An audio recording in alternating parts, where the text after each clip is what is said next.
Do you want to be a controller god? Then you need the best Season 4 settings that will allow you to claim the title of Fortnite Pro and the Hall of Fame, glory, and the fortune that come with it. So here's the best controller settings to help you do this during the brand new season, Paradise. Let's start with some essentials. Turn Reset Building Choice on if you currently have it off. If you have Builder Pro on, then this won't matter much. However, pulling up your blueprints and seeing the wall appear helps your mind register that you've entered build mode. So there's the hot question, edit release on or off? If you're new to Fortnite, then edit on release can seem like a really easy way to edit without having to rely on the extra input to confirm it. While this does help you edit by flicking your stick, there are a few reasons why most pros have the setting off. It all comes down to aim. If you're flicking your controller, then your crosshair positioning can be thrown off and thus affect your accuracy. However, when you have to confirm your edit, you select what you want edited, then take position. It might seem a bit harder to get used to, but if you practice every day, you're going to get better at it and have a very useful way to take advantage of peaks. The first category you should be looking at is under Game Settings. This is your movement, and these configurations will help you navigate through your items and actions much quicker. First setting you want to change is the auto open doors. This will make entering your room much quicker. Under combat, you're going to look at hold to swap pickup. Turning this off will make looting faster for those high traction fights and encounters. However, turning it on has its benefits as well. If you're the type of player who constantly picks up the wrong weapon while reloading, then this is a must-have because it means you can safely reload during a fight even if you're standing on top of the loot you don't want. Speaking of things you do want, how about some pro level coaching? Click on the link below to visit proguides.com and we'll get you set up with the latest strategies, landing tips, and help you come up with a game-winning strategy that will earn you the glorious victory royale.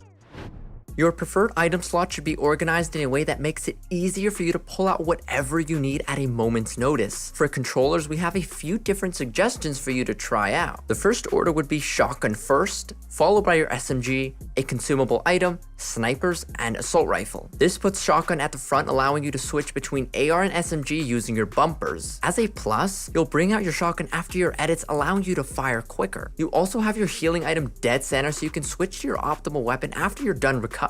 This season we suggest having your sniper instead of the utility item due to the fact that snipers are very useful for long range one-hit kills again. So having that preset will help you not have to organize it again. Another option is having your assault rifle first, followed by shotgun, SMG, utility, and healing. Chrome Splash is the latest utility item and it's taking the community by storm. Because of this, you might actually be interested in having a dedicated slot for it, since it has a high carry limit and you'll be using it for mobility during a match.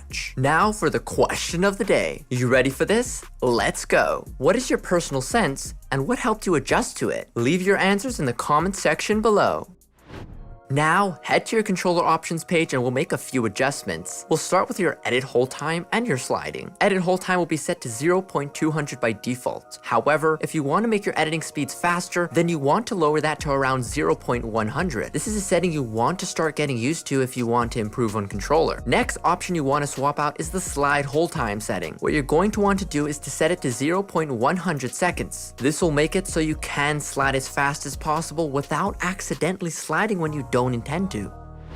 For this next bit, you're gonna want to turn on the advanced option so you can see the full menu of options. Now we're really going to be customizing things to your preferences. For build and edit sensitivities, try out 2.0 and make adjustments as you see fit. Same rules as before apply. Then give it a run on creative editing courses and see how it works out for you. Is it going too fast? Do you feel too slow? One good way to figure out your optimal settings is setting your sense low and slowly working up your way to faster movement. This will help your muscle memory adapt so you can figure out just how fast you can handle things without letting them get out of hand. The look sensitivity is one setting you're going to want to test out before you settle down on it. You're gonna want to set those close to 40 range and up to 45 for both options, and you do not want to have two different numbers because this will throw off your muscle memory. Our suggestion is to pick a number and see how it feels. Play a few games and adjust the setting as you see fit. You want to be able to turn quickly, but you also want to be precise enough that you don't miss your opponent when you're trying to get your crosshairs on them. A new sensitivity isn't what makes you a good player, it's It's being comfortable with the choice you make, and that can take a bit of trial and error. Eventually, your muscle memory will take care of the rest, so if you feel like you want to make changes later on, it will become much easier to adjust. For your ADS, you're going to want to aim between 8 and 10 for both vertical and horizontal. This seems to be the average choice, though you are free to experiment with it as well. You are also going to see a series of other settings to play around with, such as horizontal turning or vertical boost, ADS boost, turning boost to ramp time, instant boost when building, and foot control. We recommend you leave these at 0% since they don't have much of an impact on competitive play and will only mess with your aim. Gyro controls also fall under this category, but if you have a compatible controller and you want to have a bit of fun, then go for it.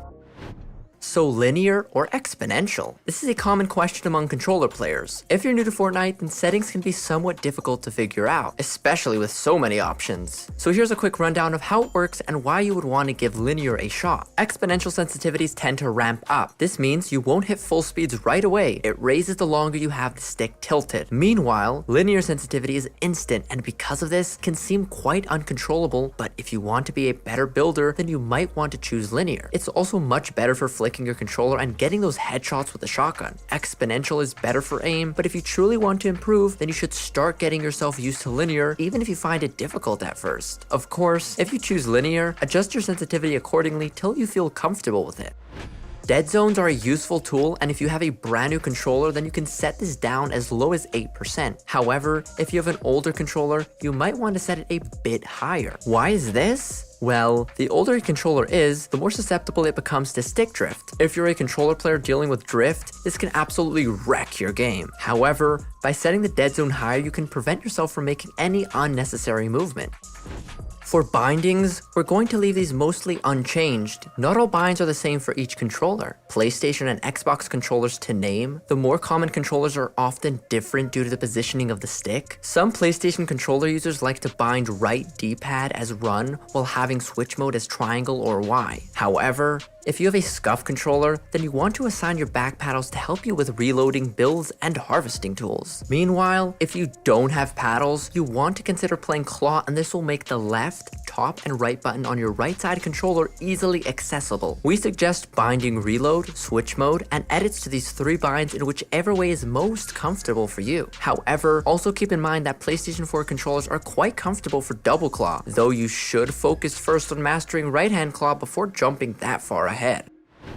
We may be focusing on controllers, but regardless, you need to turn this setting on. Audio-visual is underrated. It will allow you to see the sounds made by players, chests, and animals. You'll even be able to tell where enemy fire is coming from, and it really helps. So as long as you're here adjusting your settings, turn this one on for an immediate boost in your gameplay experience.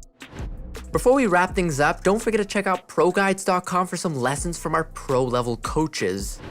That wraps things up for today. Did you enjoy the video? Let us know in the comment section, leave a like, and subscribe. Remember, the first step towards becoming a controller pro is by making your settings as flexible as possible. Do this, and you might just see yourself at the top of the leaderboard someday. Once again, this is Galvanize, and we'll see you on our next exciting video.